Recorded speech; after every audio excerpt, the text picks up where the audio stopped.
السلام عليكم ورحمة الله تعالى وبركاته. بقينا فين خلينا على عهد المسيحيين، باللي قلنا باللي راه وقعت بيناتهم المنازعات والخصومات.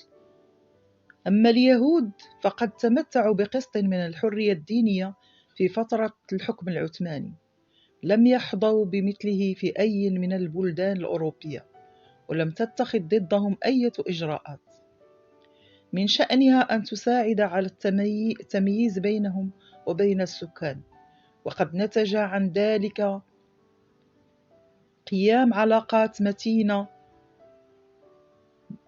بينهم وبين الجاليات اليهودية الأخرى في الإمبراطورية العثمانية، التي ازداد عددها بشكل ملحوظ بوصول الكثيرين من اليهود بعد إقصائهم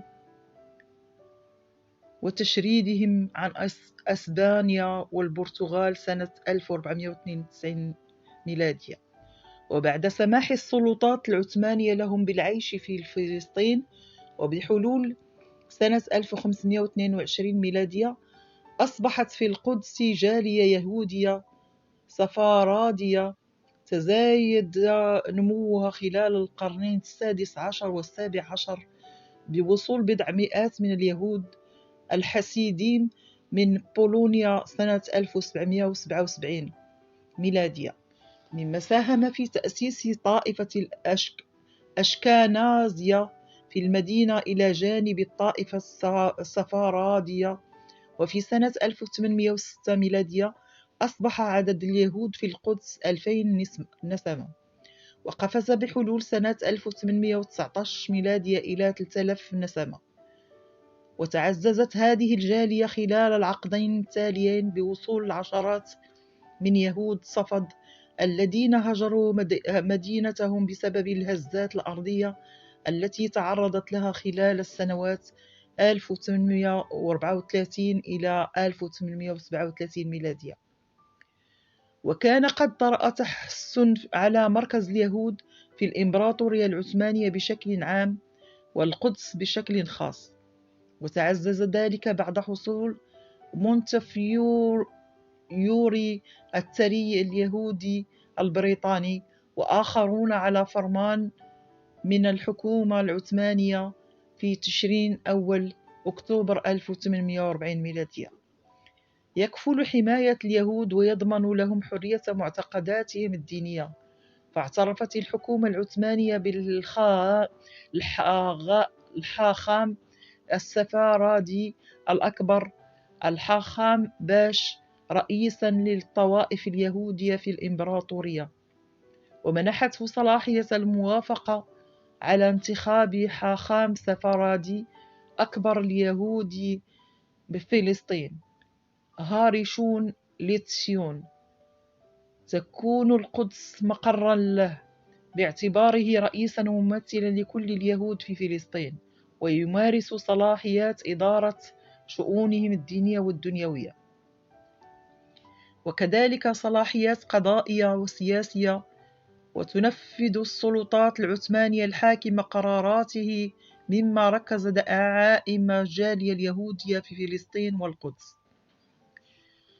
مع منتصف القرن التاسع عشر برز ضعف الإمبراطورية العثمانية نتيجة لعدة أسباب، أهمها نجاح ثورة محمد علي سنة 1831 ميلادية، التي لم تستطع إسطنبول قمعها إلا بمساندة الدول الغربية، وكذلك خلال حرب القرم عام 1856 ميلادية، مما أدى إلى ازدياد مطامع الغرب واهتمامهم بالمنطقة وتدخلهم في الشؤون العثمانية من خلال توسيع نظام الامتيازات، مما أدى إلى شعور المواطنين اليهود والمسيحيين بأنهم مواطنون للدول الأجنبية ويجب حمايتهم بواسطة قناصلها المنتشرين في أنحاء الإمبراطورية.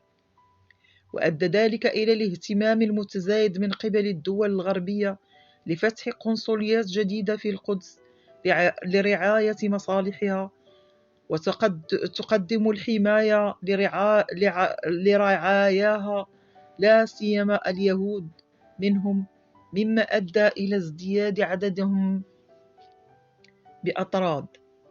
وقد قدمت هذه القنصليات خدمات جليلة لليهود في القدس خاصة وفلسطين عامة، وساعدتهم على تعميق جذورهم فيها، وذلك بواسطة تنهي السلطات العثمانية عن تطبيق القوانين المرعية عليهم، وساعدتهم على شراء الأرض واستيطانها. وعلى إثر الاضطهاد الذي تعرض له اليهود في روسيا القيصرية وبولندا سنة 1881 ميلادية، وما ترتب عليه من هجرة يهودية إلى فلسطين، ارتفع عدد الجالية اليهودية في القدس من 6000 نسمة تقريبا سنة 1866 ميلادية إلى ما يقارب 14,000 نسمة سنة 1887 ميلادية، و20,000 نسمة سنة 1890 ميلادية، ليرتفع إلى 28,000 نسمة سنة 1895 ميلادية. وفي سنة 1912 ميلادية قفز عددهم إلى 48,000 وأصبحوا يشكلون أكثرية في القدس، ولكن ما لبث أن هبط عددهم إلى 21,000 مع نهاية الحرب العالمية الأولى عام 1918 ميلادية، نتيجة للظروف الصعبة التي مرت بها البلاد أثناء الحرب. الانتداب البريطاني سنة 1917 1948 ميلادية احتل الحلفاء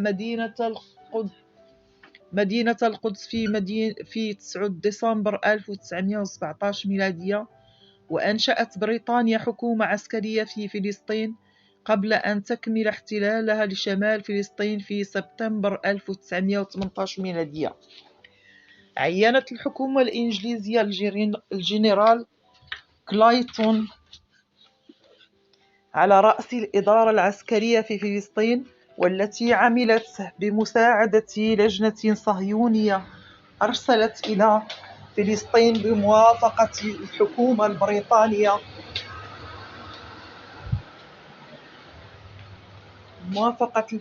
البريطانية على وضع التدابير الضرورية التي من شأنها أن تضع السياسة التي انطوى عليها تصريح بلفور موضع التنفيذ. لقد عين الجنرال كلايتون حكاما عسكريين في مدن فلسطين، وعين حاكما عاما لمدينة القدس وهو الكولونيل رونالد ستورز، الذي تسلم وظيفته في 28 ديسمبر 1917 ميلادية. وعين كذلك عددا من المسيحيين العرب في وظائف مترجمين وكتبة، علما بأن معظم الوظائف الرئيسية احتلها موظفون يهود. الإدارة العسكرية. أخذت الإدارة العسكرية تعمل على تنظيم دوائر الإدارة في فلسطين، فنظمت المحاكم المدنية التي بقيت معطلة في فلسطين حتى أواسط عام 1918 ميلادية. ومعنى ذلك أن القضاء كان يتبع الأحكام العسكرية. وأصدرت الإدارة العسكرية بعد ذلك قراراً بإنشاء محكمة استئناف في القدس، كما أنشأت محكمتان ابتدائيتان في القدس تخدم قضاء القدس والخليل وبئر السبع. كما اهتمت الإدارة العسكرية بالشؤون المالية للبلاد، فأدخلت العملة المصرية إلى فلسطين وجعلتها العملة الرسمية، كما أصدرت تعرفة رسمية حددت فيها أسعار النقود الرسمية بالنسبة للعملة المصرية، وأصدرت قانونا للضرائب وحددت الأسعار. وأسس الحكام العسكريون شركات اقتصادية لبيع الأقمشة التي تستورد من مصر،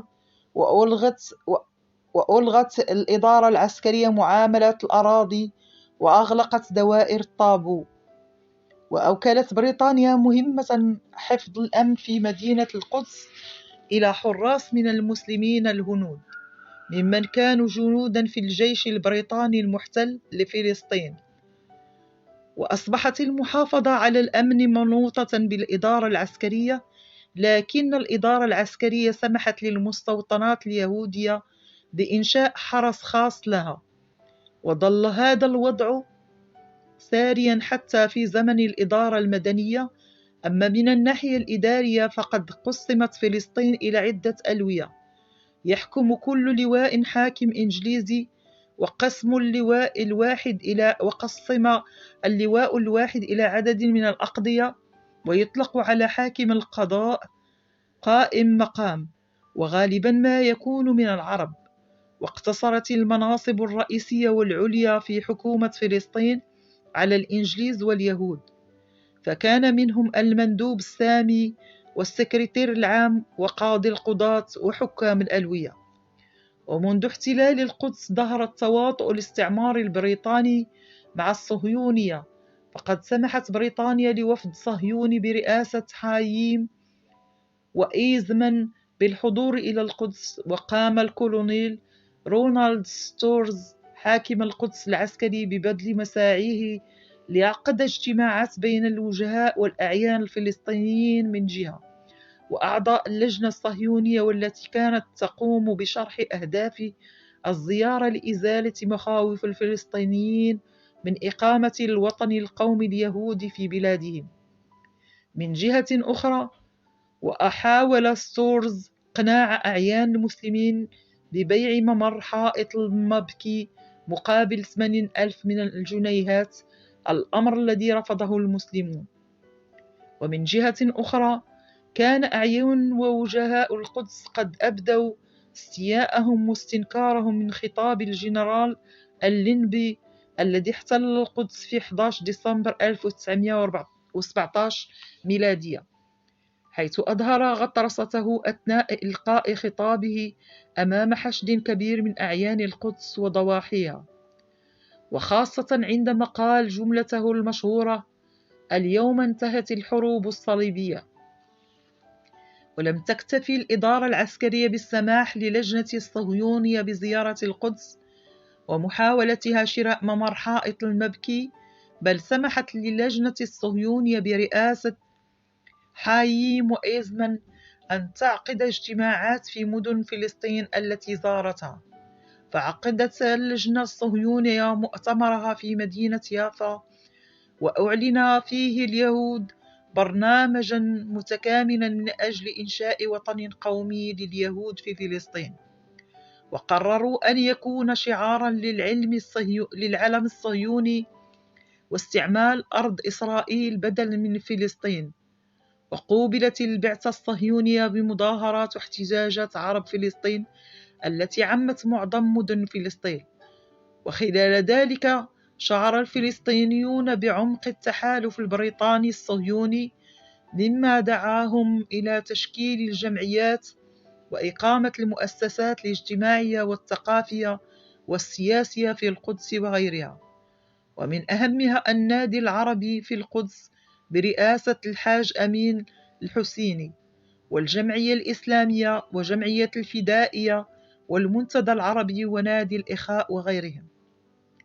وتمحورت نشاطات هذه الجمعية في تسليح الأعضاء بالأسلحة الخفيفة، وتدريس بعض الشبان اللغة العبرية لمتابعة ما ينشر في الصحف اليهودية، وتعليم الأطفال مبادئ الوحدة العربية، والعمل على بث الدعاية بين بدو شرق الأردن، وتركيز الجهد على الضباط الفلسطينيين في عمان حتى يكونوا على أهبة الاستعداد إذا أعلنت سياسة موالية للصهيونية. كما تم تشكيل جمعية إسلامية مسيحية يهدف برنامجها إلى مقاومة السيطرة اليهودية ومكافحة النفوذ اليهودي والحيلولة دون شراء اليهود للأراضي. وقام اليهود في جوج 11 1918 ميلادية بتنظيم الاحتفالات في الذكرى الأولى لوعد بلفور، مما حدا بالفلسطينيين القيام بمسيرات معاكسة عندها هددت بريطانيا الشعب الفلسطيني بإلقاء القبض على أي شخص يقوم بالتظاهر. ورغم ذلك قامت أول تظاهرة فلسطينية في القدس، وعلى رأسها موسى كاظم الحسيني رئيس بلدية القدس. وعلى إثر هذا أصدر الحاكم العسكري البريطاني في القدس وثيقة في 7/11/1918 ميلادية تضمنت أهداف بريطانيا من الحرب في منطقة الشرق الأوسط، وهو تحرير الشعوب من الحكم التركي وتأسيس حكومات تقوم على اختيار الأهالي لها اختيارا حرا.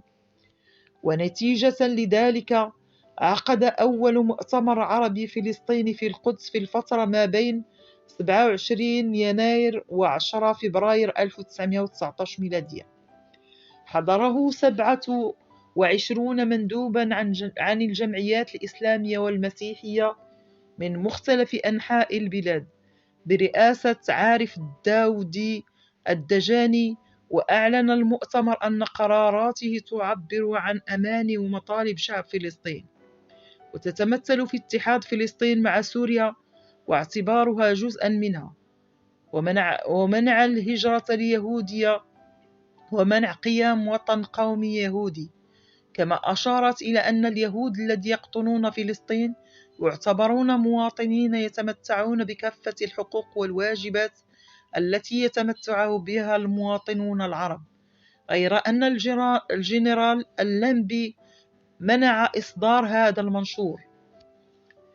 الإدارة المدنية البريطانية. طبقا للمخططات البريطانية وما تقتضيه مصلحة الحركة الصهيونية، تم إنهاء الإدارة العسكرية وإحلال الإدارة المدنية مكانها باسم حكومة فلسطين، ورفعت الأعلام البريطانية على جميع الدوائر الحكومية في فلسطين. وصاحب ذلك الإعلان عن تولي هربرت صموئيل سلطاته كأول مندوب سامي على فلسطين منذ أول يوليو 1920 ميلادية. وقد تولى صموئيل رئاسة المجلس التنفيذي الذي تكون من السكرتير العام وهو نائب الرئيس ويطلع بشؤون الإدارة، وتولاه ويندهام ديدز السكرتير المالي ويختص بالشؤون المالية والاقتصادية، السكرتير القضائي ويختص بالشؤون العدلية والقانونية، وتولاه نورمان بنتويش.